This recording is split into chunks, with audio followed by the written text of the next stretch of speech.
All right, hi everybody. Welcome to today's session. As you can see, JP is not with us. It's just myself today. So I'm going to spend some time talking about emails, seeing as we are pretty much email marketers. So I'm going to go through that with you in a little bit more detail in terms of, I suppose, the sort of setup. We'll talk about readability and, more importantly, deliverability. That's kind of what I want to talk about today as well. So we're going to kind of go inside my account and we'll look at some other apps and some email checkers as well that you can use that are really useful, that will really help and improve your email deliverability. In other words, more of your emails going into your subscribers' inbox, which is where you want them to be, as opposed to in the spam box. So we're going to go through all that as well.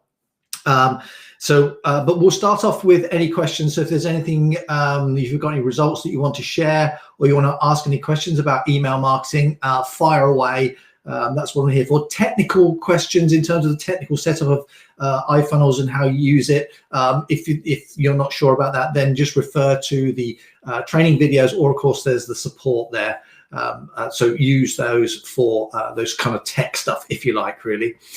Okay, so I'm just going to give it a few minutes because I know there's a bit of a lag on the stream going through to Facebook and to YouTube as well. So we'll give it a moment or two. Hopefully, let's see if I can see the questions. Okay, that looks good. All right, so bear with me as well. This is the first time I've used this as an administrator, so it's a bit odd.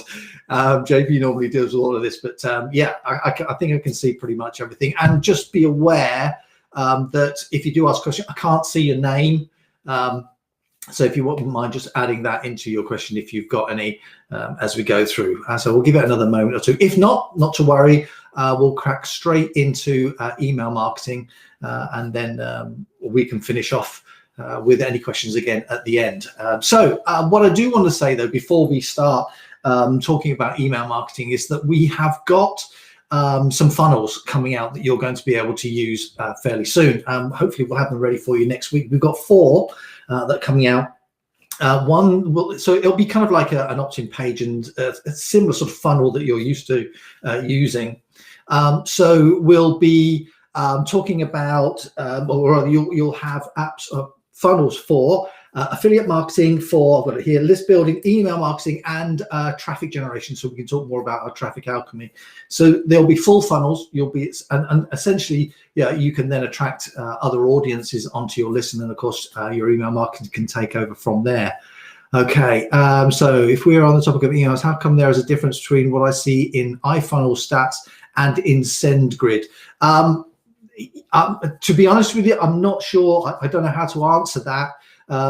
Maybe it's something in the reporting between SendGrid and iFunnels. So that is something that we can certainly, I'll certainly ask about that, because that's a really valid point. And I did have a look this morning at my stats as well. And you're quite right. There are a few differences between what I can see on my SendGrid account and of course what I can see in iFunnels as well.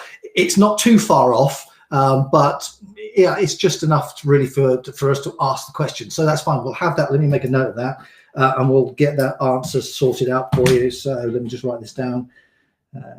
Difference between SendGrid and iFunnels. Okay, that's a really good question. Thanks for that. Is that Eli? Is it? Thanks very much for that. That's really good. Yeah, I'll ask about that. I don't think it's too much of an issue. I don't think the numbers are too far apart. They're certainly not in my stats, but they are enough just to have a look at, really. It hasn't really affected anything that I can see anyway. One thing I do want to say about emails is the last email that I sent out, and I've said this before with sort of email marketing, I always put, 99% of the time, I will put an opportunity for someone to ask a question or send a reply at the bottom of my emails. And the last email that I got back, I got quite a few questions. Some of them, and this is what's really important about sort of doing email marketing the right way, are just saying thank you for being honest, you know, because I don't hide anything. You know, if I say that it's not very good, then it's not very good in my opinion, and I will explain why. And people like that. They like to know what your point of view is and why you think things are the way they are. And you can get, if you give people a chance to respond, you'll be surprised what you get. And of course, that opens up doors and opportunities for you to then say, yeah, this is what we do in iMasterclass or whatever program that you're promoting, would be that iFunnels or something else. Because once you've got a bank of products that solve a range of problems within internet marketing, then you've got kind of a library that you can draw on, and you can help people that way. And that's what it's all about, really, with email marketing. It's all about helping people and getting them to, I suppose, appreciate the fact that that is exactly what you're doing. You're trying to help them. So yes, so I always give people the opportunity to ask questions and to reply as well. And something else that I've been doing, you also are aware that at the bottom of your emails there is a nice unsubscribe link. You'd be surprised that people don't actually see that. So what I also do, and I'll show you the email shortly, is I always put a statement at the bottom just underneath any PS or anything that I use to say that, I reply personally. But if you don't want to receive messages from me, just click the unsubscribe button below. And that really helps as well with compliance, because you're allowing people and giving them the option to unsubscribe, and they haven't got to go searching for it. So you just point out that there's an unsubscribe link a little bit lower down, and that works really well, and that will help with your email deliverability as well. So I always do that, which you'll see in the email when I show it to you in a moment. Okay, so other than the differences between the stats in iFunnels and SendGrid, any other questions about email marketing or anything like that at this point? Don't be afraid to ask. I am also testing, I did say this last week as well, testing somebody else. His name's Andre Numik. He's not actually on Udemy. At least I didn't find him on Udemy. He may be on Udemy, possibly. But I've been testing his traffic as well. And so far, in terms of responsiveness, it's pretty good. So the subscribers are getting the emails, they are opening. And as I said to you, a couple of them have replied. So that's pretty good. Haven't made any sales from his traffic yet, but they are, of course, in the email funnel. So we'll keep a track on what's going on. And I'm adding the top 10 email funnel to that, to those subscribers. So they're getting those. But I'm also sending broadcasts out as well. Okay, so it's a broadcast that I'm going to show you today. And I like to send broadcasts because it gives you an opportunity to add a more sort of personal interaction, really, if you like. Sometimes you'll find that a lot of these email sequences tend to be quite robotic, if you like, very kind of standard. And that's not necessarily a bad thing. However, it can sometimes affect the number of emails that actually get opened and read and obviously click through from there. So I like to send a sequence out as well as a broadcast. And of course, from there, as I've mentioned lots of times, I always check my open rates and click-through rates and things like that. And if the open rates start to drop, then I'll pull back on the broadcast a little bit and see if that pulls it back up again, and then reintroduce them, sort of 3 or 4 days later on. So it's just a matter of monitoring what's going on. And of course, your data tells you what to do next. So always keep an eye on those. So open rates, click-through rates, and things like that, they're the important things. And when you once you've got a few emails going out, you can kind of sense a bit of a pattern in your subscribers in terms of what they like, in terms of a subject line to open. Some like how-tos, some people like lists, some people like amounts of money or time frames or something like that. So have a look at those subject lines and see if the ones that are getting the most open, find out what kind of email subject lines they are and just send more of those, again, just to test it.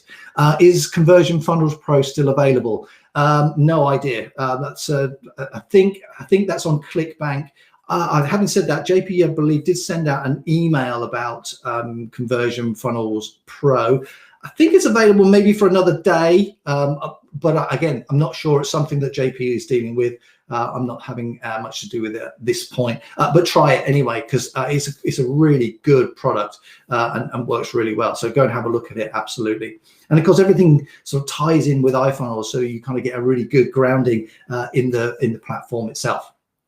All right, so yeah, that's that really. Yeah, so I suppose really just to finalize that sort of stuff off, really, monitor your data in terms of open rates and click-through rates. Always add an opportunity for people to reply, and I also just say you can unsubscribe if you want to. Okay, so people don't feel like they're being forced into getting your emails, and you'd be surprised what effect that has in terms of your block rates or your spam reporting rates. Not that you'll get very many of those anyway, but it's always good in SendGrid particularly just to check those, and of course you can see them inside of iFunnels as well. So have a look at those and just keep an eye on what's going on, because really, when you think about it, the reality is we are email marketers. We attract people to a list, and then we provide them with entertainment, education, and we hopefully engage with them across the sequences and broadcasts that you send out. So one of the best things that you can do, really, I suppose, is to learn how to write really good emails. And there is a bit of a format to it. And essentially, with these emails that you've got in the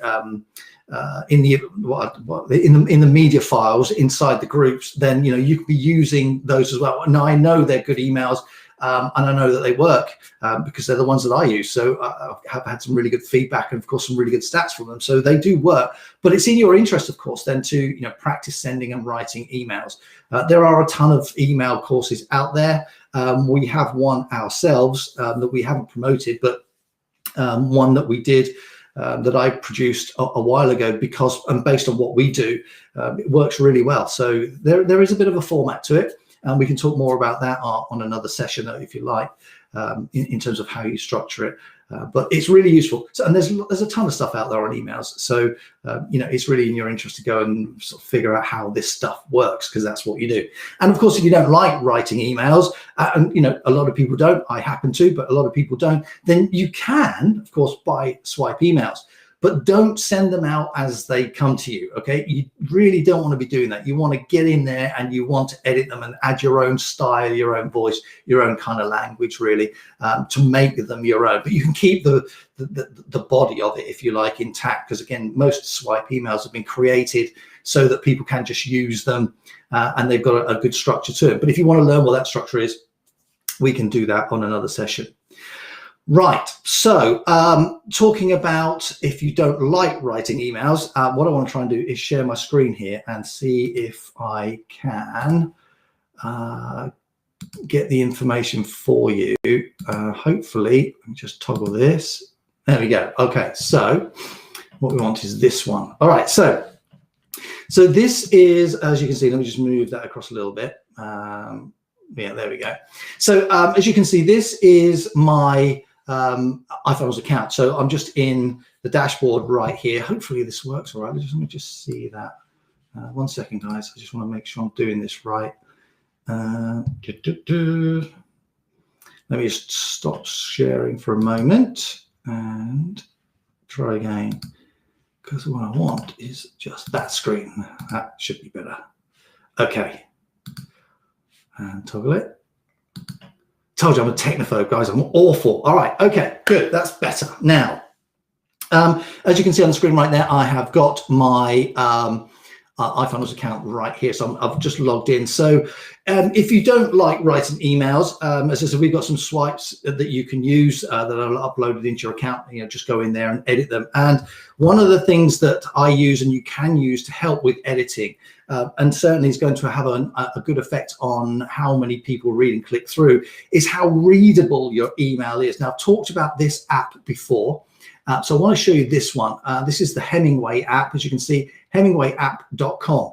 Okay, so this is the app that I use, and essentially all you'll do is I'll just go to hemingwayapp.com. Over on the top right hand side, I just click on edit, so it just moves it across. Hopefully, if it will do it today, go on, do something. Anyway, so on whatever you want to just have a play with it. But essentially what you do is you copy and paste your email copy into the platform right here, and then it will just go through it for you, and it will tell you what's good and what's not and what needs to be helped and repaired. Okay, so as you can see, once you've added stuff in, it tells you how many adverbs, passive voice, okay, the phrases that could be easier to use. And I suppose this part is the important thing, the readability. As you can see on there, it's grade 6 is a good. Now I think 5, 6, and 7 is good. Anything above that and it starts to get a little bit harder to read. So that's kind of what you're aiming for in terms of how your sentences are structured and the content of your email itself. Okay, so it's important that you try and keep your readability up, because, you know, if people can read your emails, and you'd be surprised that I think the average reading age is about 11 or 12, you know, I think statistically, don't quote me on that, but you can go and find that, but I'm sure, or I think it's 11 or 12 years of age, which is kind of the average reading age that you want to be aiming for when you're writing your content. So this Hemingway app is a good way of checking just to make sure that you're in that sort of age range, if you like, and it will make your emails really easy to read. Okay, so once you have then added your content in there and you've edited it and changed it and you're happy with it, then what you want to do is you want to check it for spam words. Okay, so let me just find, there we go. So this, no, let's come back to that one, this one. Okay, so this is Bloggy's Tools. As you can see, so this is a free tool here, and essentially all you'll do is you just paste your content into here, hit scan, and it highlights, I'll do it for you in a moment, and it highlights any of the words that potentially your subscribers' email clients will throw out or will judge as spam. So let's just do one now so you can see how this works. So this is an email I haven't sent out yet. I have just written it. It's this one here. It's quite a long one. But this is an email that I'm going to be sending out as a broadcast. Okay, so let's just grab the subject line. So let me just copy that. And wrong one. Here we go. So let's just paste that in here. Okay, and then we want all of the content. So let's go. There, let's see, and once again, going to here and okay. So hopefully, there we go. So that's all of the email copy in there. As you can see, it's quite a long email. I'll talk about something I want to be testing in a moment, actually, which I saw somebody else do, which I thought was a good idea. There's another really good email marketer.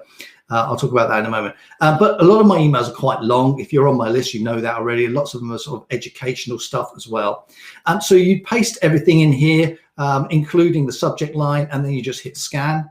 And as you can see, there you go. It highlights all the words that potentially your subscribers' email client will mark up as spam. So as you can see, it doesn't like the word never. Okay, a few times, never, never, never, never. Okay, so that's something that I might want to change. Here, I have no idea why it's picked up that, but words like buy and price and sale, things like that that are salesy words, if you like, it's going to pick up and highlight those. So you can look for alternatives and see if you can find something else to take its place that actually works in that respect. So again, if you look at these claims, 100%, a lot of them are pretty much to do with sales in terms of their sort of sales words, if you like. So I'm not surprised that they've been picked up. So I can go into this now and I could change this around and then drop it back into the Hemingway app and see whether or not it's affected the readability by changing these words. Okay, so this is a really good tool to use. Bloggy's Tool, so you can see up there, bloggystool.com. If you just type it in there, you'll find it. And then just paste everything in and it'll tell you what you can do. Now, one of the things that I do, let me just come back to this. Thinking of the word here, for example, money. What I generally will do, let's see if I can find it.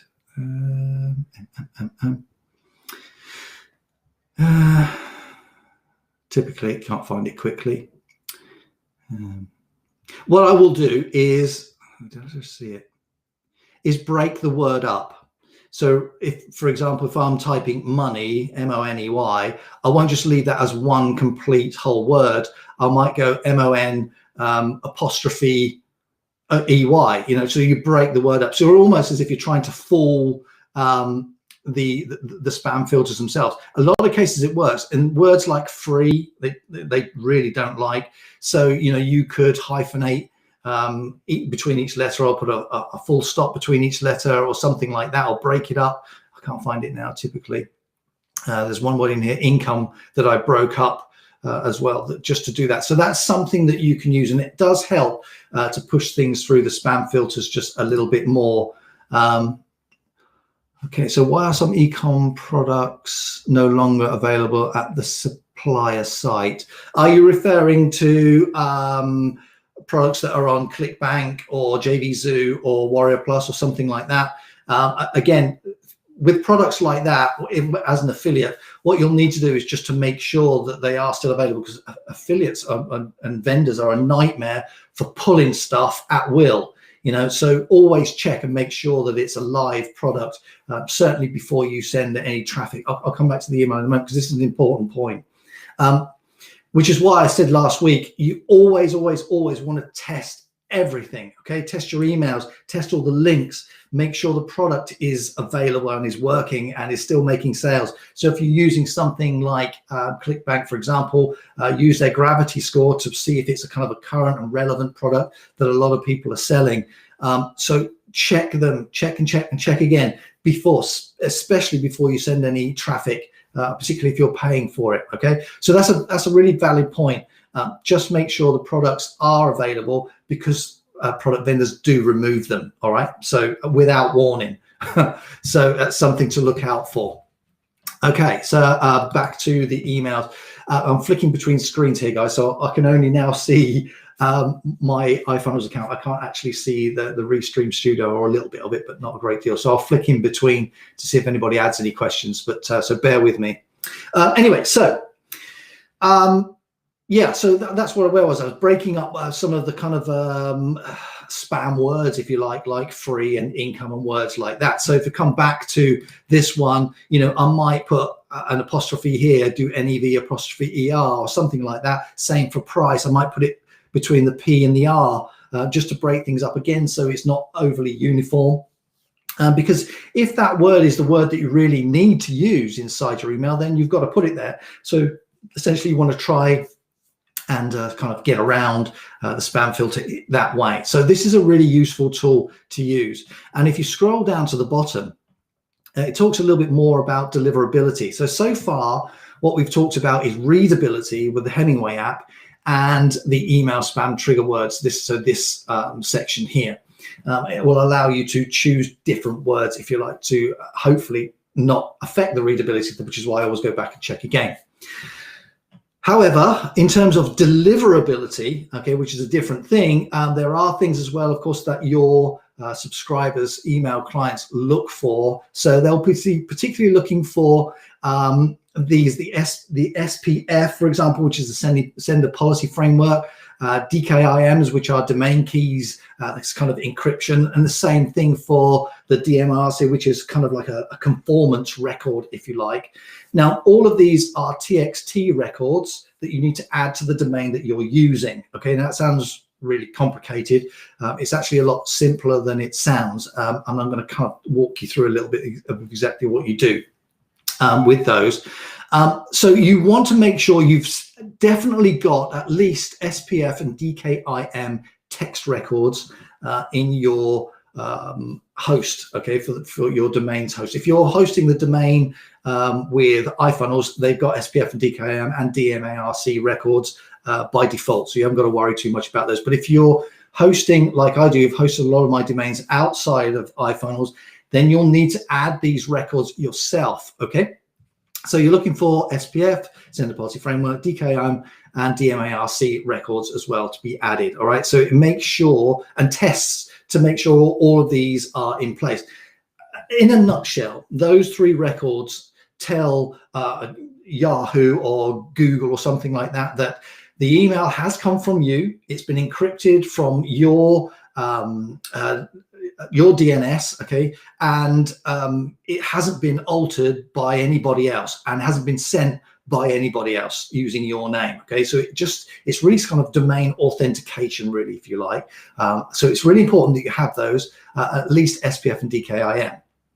All right, so let me just check. Okay, that looks good. All right, so you need to make sure you've got those, and you can add them from your SendGrid account. I'll talk about that in a moment. All right, so these are the things that affect your deliverability in terms of making sure that your email goes into your subscribers' inbox as opposed to their spam folder. Now, at this point, I have to point out and say that you'll never 100% guarantee that your email will hit your subscribers' inbox, which is why I always add at the bottom of my emails. I'm just going back to this one.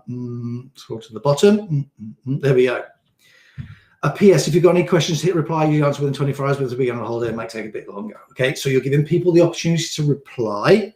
And that's really important, because when people do reply, and they do, that increases your domain score, your reputation score, which is another thing that spam filters look for. Okay, so give yourself that opportunity to do that automatically by simply adding a sentence like that at the bottom of your email. It's really simple to do. And I will do it 99% of the time. And also, I always say that, just hit the unsubscribe button below if your email just will be nuked from my list automatically, just to let people know that if they want to unsubscribe, that's fine. And it stops people from sending you emails in reply saying, stop sending me emails, because people do that. You can't please everybody all the time, and that's absolutely fine. So here's the thing, though. If you do get an email from somebody who's moaned about the fact that you've sent them an email, just delete them off. Chances are they've hit unsubscribe already, but the fact that they've replied increases your reputation score. So if people do moan at you, that's fine. They're actually helping you in one way or another. All right. So that's what I always try to do, is to add that opportunity to get a reply, or for people to send a reply. Okay, so that's something else down here. So it helps to increase your IP reputation, your domain reputation, and your email sending score, which is all about deliverability. Now, you'll see those inside your SendGrid account. You'll be able to see your sending score and all that sort of stuff. It's over on the left-hand side. A lot of filters also look at the domain blacklist as well. I'm going to talk about that in a moment. Email encryption, so making sure it's sent from a secure, an SSL. They all are, certainly from SendGrid anyway. And on our end, we make sure in iFiles that everything is as encrypted as possible. And of course, it also looks at your newsletter content, which is what we've just looked at up here. Is it checks to see how many spam words you're sending out, if you're using them, and that sort of stuff, really. Okay, so this is important stuff. You want to make sure you've got all of this in place before you start sending out your emails, and certainly before, as I said, certainly before you're paying for any traffic. Now, something else that you can do as well to kind of take another step up, really, if you like, is to send your email to an email checker to make sure you've got everything that you need in place in terms of blacklisting DMRC SPF, as you can see just here. So this is MailGenius, app.mailgenius.com. Okay, again, it's free to use. And what it does is you send an email to the address that they give you. I'll show you it in a moment. And then they send back a report, which they mark out of 100. Okay. Now, I did this a little bit earlier on for this email that I sent out. Now, I can't show you the report, but I actually got 96 out of 100. And 3 of those marks were because it didn't have a list unsubscribe header in it. And that was because I sent it from my personal email client as opposed to through iFunnels, which, of course, does have an unsubscribe link. All right. So it looks and makes sure that all of these things are in place, as you see. All right, so it checks all the blacklists. And the good thing is when you click on these little downward arrows here, it tells you Spamhaus, for example, which is probably the biggest one, just to see if the domain that you're using is blacklisted at all. If it is, change it. You don't want to be using it. Okay, it's really hard to clean up. So that's the blacklist. And so there it checks your DMARC records. Now, the other, out of the 96 out of 100 from the score that I got, 3 of them was regarding this, it didn't have, and the other one was regarding, that took a mark off, was regarding my DMARC, because I had 2 DMARC records on my account, because I was, up until a week or so ago, using Sendinblue as opposed to SendGrid to send out my emails. So I've added DMARC records for both of them inside my account. So it's just flagged the fact that there are 2 as opposed to just the 1. So it's just a matter of deleting one. All right, so it will check those as well to make sure everything is set up as it should be. And then again, this is all of the sorts of things that your subscribers email client will check to make sure are in place. Your domain age, and that's an interesting one actually, domain age. Some people, certainly when you first start, if it's a domain that you're using and you haven't used for a while, maybe you've just bought it, you spent, I don't know what they are on GoDaddy now, what, $12 or something like that. Maybe you've just bought a new .com or whatever.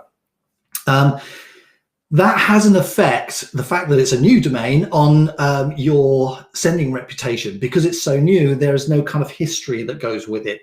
So don't be surprised if you find that a lot of your email deliverability is low for a little while before you start getting a bit of a reputation, at which point everything will take off from there. So domain age doesn't really affect you too much when you're first starting out. It's just about having a little bit of patience. However, if you've bought a domain, I don't know, maybe from Flipper or somewhere like that. I do some domain flipping. It's something that I enjoy doing. But so if you've bought a domain, you want to check and make sure that if you're going to buy it, before you buy it, that it's not on any blacklists or anything like that, like Spam Assassin and Spamhaus, which we looked at before down here. You want to make sure that your domain name that you're thinking about buying isn't blacklisted before you buy it, because it just makes it too difficult to use. All right. And of course, it checks for broken links, HTML, and best practices and things like that. Don't use URL shorteners necessarily. Checks the subject line for anti-spam, as you can see. So it's it's quite useful in that respect, and it checks everything. So it's kind of like the tech side of things, if you like. So how do you send to this? So just come back to the front page. Here we go.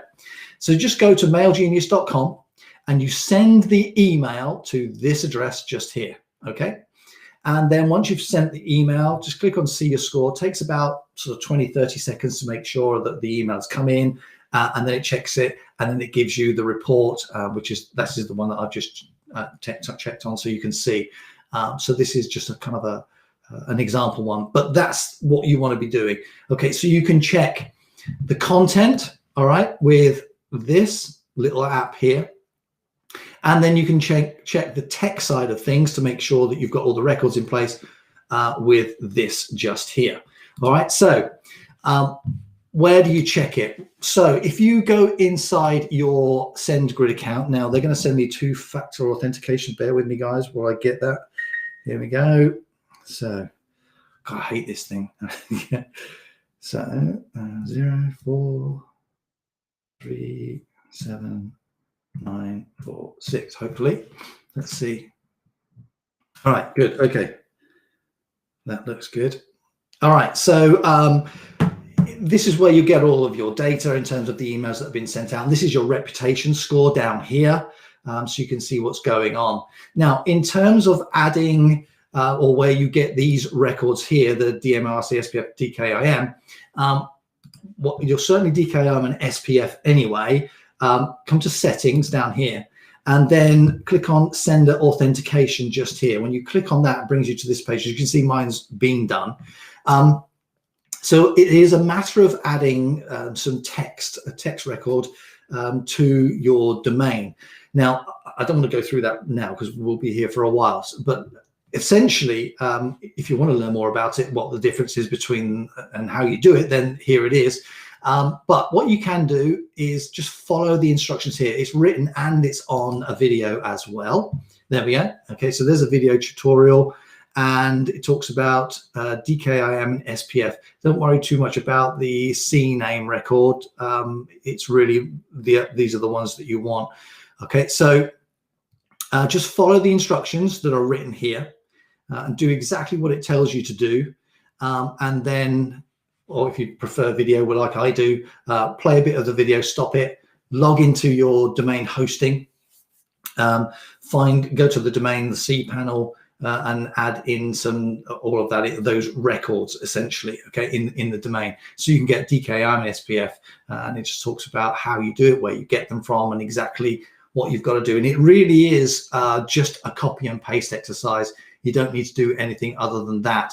And then once you've done that, and you've added those records in, you'll be able to click on authenticate domain, and I've branded my links as well. You don't have to do that, but certainly to authenticate your domain, you just click on this box just here, and SendGrid will automatically run through its process and make sure everything is set up and verified as it should be. Okay, so it's a fairly simple process, but you want to make sure you've got those in place because they really help with your email deliverability. All right, so it's really important that you do that.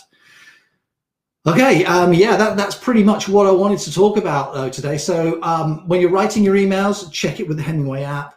Check it on this little app here for spam words.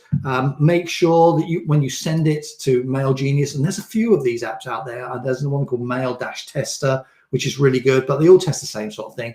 They're all free to use.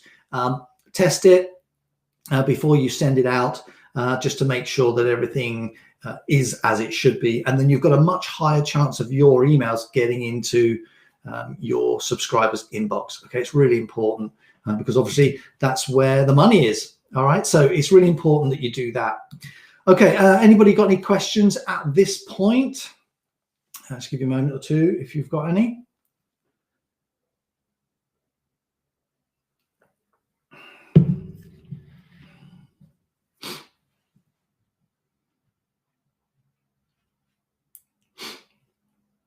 Okay, as we're kind of going through, so what I want to do is actually, let me do this. In contacts, there we go. All right, so what I've been doing, so as you can see, I've been using the source link on all of the emails. So this is Andre Numix. So these are the new subscribers that I've had from Andre over the last week or so, added to the list, just to make sure. So you always want to try and use that source tag, if you like. That way then you can differentiate between who's sending you traffic and how responsive they are. Okay, it's important that you do that, because then you'll know who to reorder from and who to move on from, if you like. So I will always add them in there just to keep a track on who's doing what and who's sending everything. Okay, so do that. But what I've been starting to use as well, because as you know, I send out a lot of broadcasts, so it's not something that I would do necessarily. But in Automate over here on the left-hand navigation, this is a really good tool to use. If I just click on Create Automation. All right, so what this allows you to do, so let's say you've got, I don't know, a 7-day email sequence, and you're coming to the end of it and you don't want to be adding in broadcasts and things like that. What you can do is, if you've got other sequences already uploaded, is you can tag that onto the end. So once one sequence finishes, those subscribers that have received that sequence can automatically start to receive and get this new one.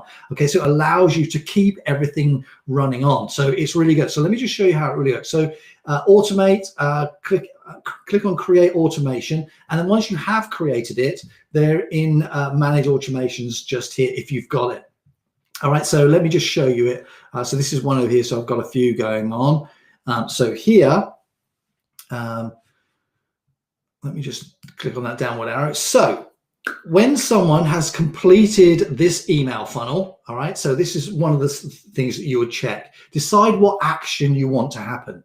So for me, it's when someone's completed an email funnel. So when they've completed a sequence, say a 7-day sequence, okay, and you need to tell the system what sequence that is. So when you click on the green box, you can see I've got a load of them in there. Select the one that you want just by checking the box. And then when you scroll down to the bottom, click on Save Changes, okay? So then that puts that in there. So it's one email funnel that you've selected. So then what do you want to happen? Now, there's a number of things that you can do here in step 2, but to keep it really simple, this is the easiest way to do it. So what action do you want them to take once they've completed this action right here? So once they've completed an email funnel, what do I want to happen next? Well, in step 3, what I want them to do is to be added to an email funnel. Okay, so when one finishes, they get added to a new one automatically, and it's the same process. Okay, just choose what you want. So you can do tags and all that sort of stuff as well, as you can see, and you can play with this.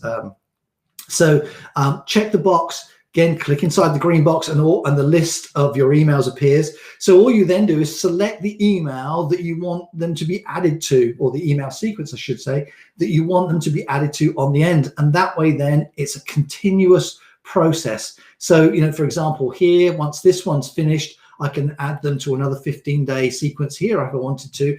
And then I've got a little bit of breathing space before sort of having to add a new sequence or start writing some broadcasts or something like that. Okay, so think about it that way. So let me just go over that again. From inside Automate, when you click on Create Automation, give you the project a name, and then go through the process that I've just done. And of course, once you've clicked Save, don't forget to save it. Your automation will appear here under Manage Automations. You can edit them over here again, just as normal, by clicking on the little yellow pencil icon. So it's very simple in that respect. So decide what action you want. So for me, it's contact completed an email funnel. Choose which email funnel you want them to be linked to, or rather let the system know what email sequence they're being sent out right now. Once that email sequence has completed, what I want to do is to add them to this email funnel that I'm checking just here. And again, you just choose it by clicking inside the green box and added the one on the end of it. Hopefully that kind of makes sense, because it's a really useful thing to use, because it just builds in more time and allows you an opportunity to send more broadcasts out, or time to write broadcasts, or get some more email sequences up and running so you can keep everyone happy. Essentially, you want to be sending out emails every day, because people will expect to hear from you, especially if your emails are good, and they're opening and they're reading and they're clicking.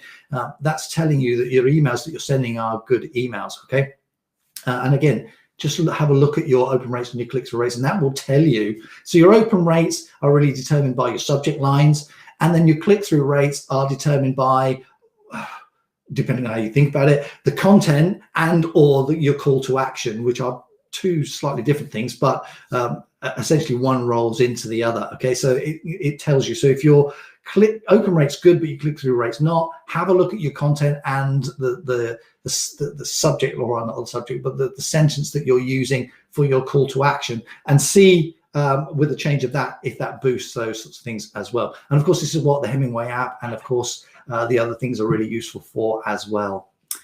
All right, guys. So I want to kind of wrap things up there. We've been here now for sort of 3/4 of an hour. So give it another moment. So if anybody's got any questions, please feel free to fire away at this point. So I'll give you a chance to catch up on that. If not, then we'll wrap it up for today. JP will be with us next week.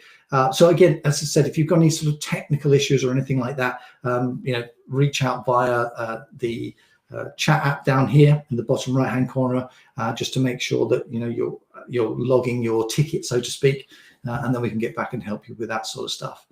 Equally, if you've got any emails that you'd like me or JP to go through and have a read of and throw in our 2 pennies worth, then feel free. I'm more than happy to do that, guys, because email writing is kind of my thing. I really enjoy it. So we get some good results from it. So don't be afraid to ask. That's what I'm here for. I'm here to help try and get you the open rates and click-through rates and the cost of sales ultimately. So feel free, guys. That's what we're here for. All right, so no questions here then at this point. Listen, thanks very much for bearing with me as I've gone through all of that. Hopefully it kind of made sense a little bit, because really, email is sort of the main thing. It is at the heart of your business. So it really does make sense for you to pick up as many tips as you can and implement all of these things. Okay, so make sure certainly in SendGrid that you've added those records to your domain, if you're using a domain that is hosted outside of iFunnels, of course. And again, just do as much as you can. If you're not sure, ask the question, because this is the stuff that's going to make quite a difference. All right, guys, thank you so much for joining me today, and have a great week. Stay safe. I know I've actually got my COVID jab, the first one, on Thursday, the first one. So that'll be interesting. From what I understand, the next day you don't feel very well, but hey ho, we'll see. It's got to be done. So that's my week, something to look forward to. But in the meantime, stay safe, guys, and have a great week. And we will speak to you same time next week. Thanks, guys. Take care. See you soon.